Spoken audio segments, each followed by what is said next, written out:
For Western countries such as the UK, the first major problems of peak oil, assuming there are no oil shocks, will not be the shortage of oil but the economic crises that will occur. Argentina is a recent example of a country that suffered a serious economic crisis, and although Argentina and the UK are not identical, anyone interested in how economic crises can affect individual lives will be very interested in the following vivid description of life for an Argentinian following the economic collapse. My brother visited Argentina a few weeks ago. He's been living in Spain for a few years now. Within the first week, he got sick, some kind of strong flu, even though climate isn't that cold, and he took care of himself. Without a doubt he got sick because there are lots of new viruses in my country that can't be found in first world countries. The misery and famine led us to a situation where, even though you have food, shelter and health care, most of others don't, and therefore they get sick and spread the diseases all over the region. What got me started on this story is the fact that I actually saw this coming months before the new viruses spread over the country and the news started talking about this new health emergency, which proves that talking, thinking and sharing ideas with like-minded people, you guys, does help to see things coming and prepare for them with enough time. So I started thinking about several issues, what I learned, either the hard way or thanks to research, after all these years of living in a collapsed country that is trying to get out an economical disaster and everything that comes along with it. Though my English is limited, I hope I'm able to transmit the main ideas and concepts, giving you a better image of what you may have to deal with someday, if the economy collapses in your country. Urban or country? Someone once asked me how did those that live in the country fare, if they were better off than city dwellers. As always, there are no simple answers. Wish I could say country good, city bad, but I can't. Because if I have to be completely honest, and I intend to be so, there are some issues that have to be analyzed, especially security. Of course that those that live in the country and have some land and animals were better prepared food-wise. No need to have several acres full of crops. A few fruit trees, some animals, such as chickens, cows and rabbits, and a small orchard was enough to be light years ahead of those in the cities. Chickens, eggs and rabbits would provide the proteins, a cow or two for milk and cheese, some vegetables and fruit plants covered the vegetable diet, and some eggs or a rabbit could be traded for flour to make bread and pasta or sugar and salt. Of course that there are exceptions. For example, some provinces up north have desert climate, and it almost never rains. It is almost impossible to live on the land, and animals require food and water you have to buy. Those guys had it bad, no wonder the northern provinces suffer the most in my country. Those that live in cities, well, they have to manage as they can. Since food prices went up about 200%-300%, people would cut expenses wherever they could so they could buy food. Some ate whatever they could, they hunted birds or ate street dogs and cats. Others starved. When it comes to food, cities suck in a crisis. It is usually the lack of food or the impossibility to acquire it that starts the rioting and looting when shit hits the fan. When it comes to security, things get even more complicated. Forget about shooting those that mean you harm from 300 yards away with your rifles. Leave that notion to armchair commandos and 12-year-old kids that pretend to be grown-ups on the internet. Some facts.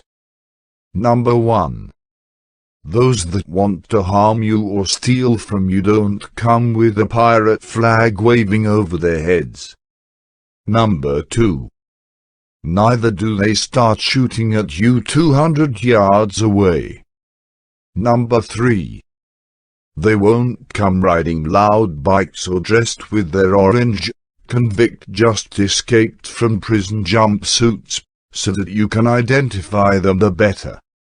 Nor do they all wear chains around their necks and leather jackets. If I had $1 for each time a person that got robbed told me they looked like normal people, dressed better than we are, honestly, I would have enough money for a nice gun. There are exceptions, but don't expect them to dress like in the movies. Number 4.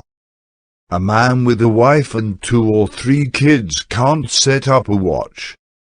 I don't care if you are SEAL, SWAT or John freaking Rambo, no sixth sense is going to tell you that there is a guy pointing a gun at your back when you are trying to fix the water pump that just broke, or carrying a big heavy bag of dried beans you bought that morning. The best alarm system anyone can have in a farm are dogs. But dogs can get killed and poisoned. A friend of mine had all 4 dogs poisoned on his farm one night. They all died.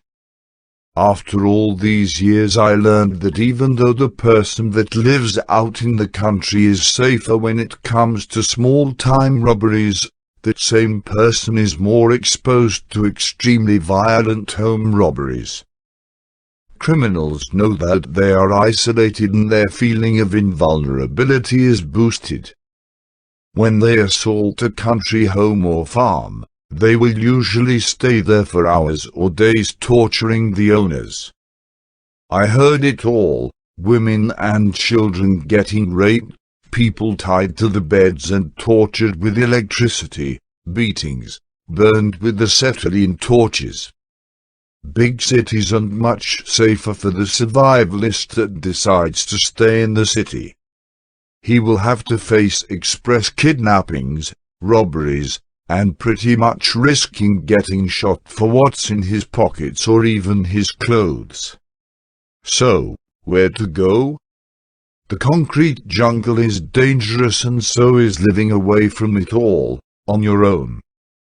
The solution is to stay away from the cities but in groups, either by living in a small town community or subdivision, or if you have friends or family that think as you do, form your own small community. Some may think that having neighbors within shouting distance means losing your privacy and freedom, but it's a price that you have to pay if you want to have someone to help you if you ever need it. To those that believe that they will never need help from anyone because they will always have their rifle at hand, checking the horizon with their scope every 5 minutes and a first aid kit on their backpacks at all times. Grow up. Services. Whatever sort of scenario you are dealing with, services are more than likely to either suffer in quality or disappear altogether. Think ahead of time. Analyze possible shit-hit-the-fan scenarios in which service should be affected by it in your area. Think about the most likely scenario but also think outside the box. What's more likely? A tornado? But a terrorist attack isn't as crazy as you thought it would be a few years ago, isn't it? Also analyze the consequences of those services going down. If there is no power, then you need to do something about all that meat you have in the fridge. You can dry it or can it. Think about the supplies you would need for these tasks before you actually need them. You have a complete guide on how to prepare the meat on your computer. How will you get it out of there if there is no power? Print everything that you consider important. Water. No one can last too long without water.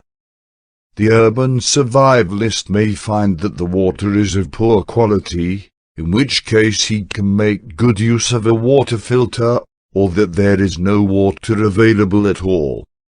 When this happens, a large city where millions live will run out of bottled water within minutes. In my case, tap water isn't very good. I can see black little particles and some other stuff that looks like dead algae. Taste isn't that bad. Not good, but I know that there are parts of the country where it is much worse. To be honest, a high percentage of the country has no potable water at all. If you can build a well, do so. Set it as your top of the list priority as a survivalist. Water comes before firearms, medicines and even food. Save as much water as you can. Use plastic bottles, refill soda bottles and place them in a cool place, preferably inside a black garbage bag to protect it from sunlight. The water will pick some plastic taste after a few months, but water that tastes a little like plastic is far way better than no water at all. Whatever the kind of shit hit the fan scenario you are dealing with, water will suffer. In my case, the economical crash created problems with the water company that reduces the maintenance and quality in order to reduce costs and keep their income in spite of the high prices they have to pay for supplies and equipment, most of which comes from abroad, and after the 2001 crash, costs 3 times more. As always, the little guy gets to pay for it. Same would go for floods or chemical or biological attacks. Water requires delicate care and it will suffer when the shit hits the fan in one way or another. In this case, when you still have tap water, a quality filter is in order, as well as a pump if you can have one. A manual pump would be ideal as well if possible. Estimate that you need approximately a gallon per person per day. Try to have at least 2-4 weeks worth of water. More would be preferable. Power. I spent way too much time without power for my own taste. Power has always been a problem in my country, even before the 2001 crisis. The real problem starts when you spend more than just a few hours without light. Just after the shit hit the fan in 2001, half the country went without power for 3 days. Buenos Aires was one big dark grave. People got caught on elevators, food rot, hospitals that only had a few hours worth of fuel for their generators ran out of power. Without power, days get to be a lot shorter. Once the sun sets, there is not much you can do. I read under candlelight and flashlight light and your head starts to hurt after a while. You can work around the house a little bit, but only as long as you don't need power tools. Crime also increases once the lights go out. So whenever you have to go somewhere in a blackout, carry the flashlight on one hand and a handgun on the other. Summarizing, being in a city without light turned to be depressing after a while. I spent my share of nights, alone, listening to the radio, eating canned food and cleaning my guns under the light of my headlamp. Then I got married, had a son, and found out that when you have loved ones around you, blackouts are not as bad. The point is that family helps morale on these situations. A note on flashlights. Have 2 or 3 head flashlights. They are not expensive and are worth their weight in gold. A powerful flashlight is necessary, something like a Big Mac light or better yet a Surefire, especially when you have to check your property for intruders. But for more mundane stuff like preparing food, going to the toilet or doing stuff around the house, the headlamp is priceless. Try washing the dishes on the dark while holding a 60-lumen flashlight on one hand and you'll know what I mean. Rechargeable batteries are a must. Get a solar-powered battery charger or else you'll end up broke if lights go out often. Have a healthy amount of spare quality batteries and try to standardize as much as you can. I also keep about 2 or 3 packs of regular, Duracell batteries just in case. These are supposed to expire around 2012, so I can forget about them until I need them. Rechargeable batteries have the disadvantage of losing power after a period of time, so keep regular batteries as well and check the rechargeable ones every once in a while. After all these years of problems with power, what 2 items I would love to have? Number 1. The obvious. A generator. I carried my fridge food to my parents' house way too many times on the past. Too bad I can't afford one right now. Number 2. A battery charger that is both solar panel and a small crank. They are not available here. I saw that they are relatively inexpensive in USA. Do yourself a favor and get 1 or 2 of these. Even if they don't charge as well as regular ones, I'm sure it will put out enough power to charge batteries for LED lamps at least. Gas. Gas has decreased in quality as well. There is little gas. Try to have an electric oven in case you have to do without it. If both electricity and gas go down, one of those camping stoves can work as well, if you keep a good supply of gas cans. The ones that work with liquid fuel seem to be better on the long run, since they can use different types of fuel. You can only store a limited amount of compressed gas, and once you ran out of it, you are on your own if stores are closed if they sold them out. Anyway, a city that goes without gas and light for more than 2 weeks is a death trap. Get out of there before it's too late. A different mentality. I was watching the People and Art channel with my wife the other night. It was a show where they film a couple for a given period of time and some people vote on who is the one with the worst habits, the one they find more annoying. We were in our bed, and this is when I usually fall asleep, but since the guy was a firearms police instructor I was interested and managed to stay awake. At one point the guy's wife said that she found annoying that her husband spent $500 a month on beauty products for himself. $500 United States dollars on facial cream, special shampoo and conditioner, as well as having his nails polished. If you are that guy and happen to be reading this, or if you know him, I'm sorry, but what an idiot. $500 United States dollars, that's a small generator or a gun and a few boxes of ammo, I told my wife. That's 2 months' worth of food, she said. We were each thinking of a practical use for that money, the money this guy was practically throwing away. Once the shit hits the fan, money is no longer measured in money, but you start seeing it as the necessary goods it can buy. Stuff like food, medicine, gas, or the private medical service bill.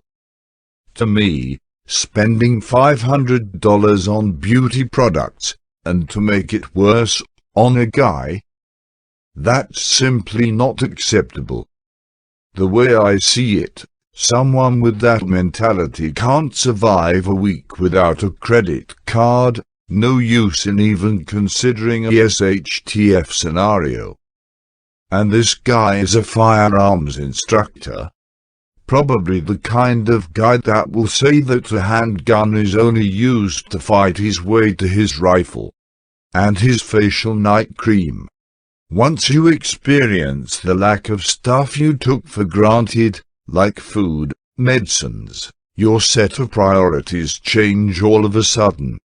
For example, I had 2 wisdom teeth removed last year. On both occasions I was prescribed with antibiotics and strong ibuprofen for the pain. I took the antibiotics, though I did buy 2 boxes with the same recipe just to keep 1 box just in case, but I didn't use the ibuprofen, I added it to my pile of medicines. Why? Because medicines are not always available and I'm not sure if they will be available in the future. Sure, it hurt like hell, but pain alone isn't going to kill you, so I sucked it up. Good for building up character if you ask me. Make sacrifices so as to ensure a better future, that's the mentality you should have if you want to be prepared. There's stuff that is nice to have that has to be sacrificed to get the indispensable stuff. There's stuff that is not basic need stuff, but it's also important in one way or another. My wife goes to the hairdresser once every month or 2. It's not life or death, but it does make her feel better and it boosts her morale. I buy a game for the Xbox or a movie to watch with my wife every once in a while, just to relax. $7 or $10 a month are not going to burn a hole in my pocket. Addictions such as alcohol, drugs or even cigarettes should be avoided by the survivalist. They are bad for your health, cost a lot of money that could be much better spent, and create an addiction to something that may not be available in the future. Who will have to tolerate your grouchy mood when your brand of smokes is no longer imported after the shit hits the fan? Grey/black market. Once the SHTF, the black/grey market will take no time to appear all around you. In my country, grey markets were even accepted in the end. At first it was all about trading skills or craft products for food. Districts and towns would form their own barter markets, and created their own tickets, similar to money, that was used to trade. This didn't last long. Those tickets were easy to make on your home computer. There was no control and eventually people went back to paper money. These markets were usually placed on warehouses or empty land, and were managed by some wise guy and a few thugs or hired security. Anyone can go rent a kiosk inside these markets for about 50-100 pesos, about $20-30. A day and sell his goods and services. Peace within these markets is usually respected. Let's just say that these managers don't call the police if someone tries anything funny, like stealing, fighting or taking advantage of women. That's not good for their business, and anyone that tries to mess with their business finds out how much pain the human body can actually experiment or gets a free ticket to meet the Lord. Sometimes even uniformed cops manage security on these markets, for a small fee of course. As always, you still have to be careful. They may still try to pick your pockets or even attack you once you leave the market. Once you leave the market, you are on your own, as always. This market evolves, and now a lot of different products are available. Today I visited my local market, a warehouse that is fairly well set up and cleanly managed. They had problems for selling stolen merchandise and fake brand name clothes a few days ago. What can be found at a local markets? Mostly food and clothing. Some have more variety than others, but cheese, canned food, spices, honey, eggs, fruits, vegetables, beer, wine and cured meat are generally available, same as bakery products and pasta. These are less expensive than those found at supermarkets. Fresh fish is sometimes available but not always. People don't trust much products that need refrigeration, and they get those at supermarkets instead. Clothes are also popular, and you can find copies of brand name clothes, imitations, or even original stolen new clothes. The same goes for shoes and sneakers. Children clothes, underwear, socks, sheets and towels are all very popular. Some sell toys, but they are always China-made, mostly poor quality, though there are some few exceptions. Others sell tools, also made in China, can be found as well, but they are of poor quality. Some offer their services and repair stuff or offer work as handyman. You would be amazed of the junk that these guys manage to fix. They even manage to solder the small integrated circuits boards sometimes.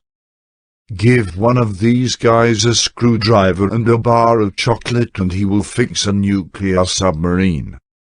After food and clothes, the third most popular item has to be CDs and DVDs, movies, music, PlayStation 2 and Xbox games, programs. It all ends up there just 1 or 2 days after the official release in USA.